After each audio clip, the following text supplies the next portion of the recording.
আগামীকাল 31শে মে পালিত হবে বিশ্ব তামাক মুক্ত দিবস। এবছরের প্রতিপাদ্য আকর্ষণের আড়ালের সত্য উন্মোচন করুন, নিকোটিন ও তামাকের আসক্তি প্রতিরোধ করুন।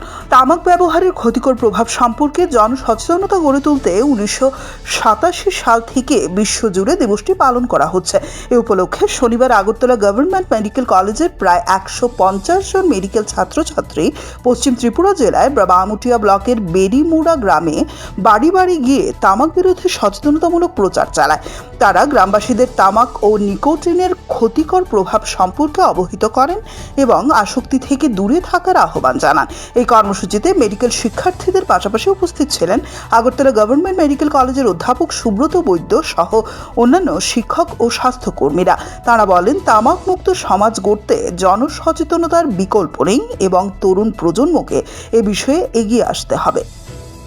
Bureau report, CNA.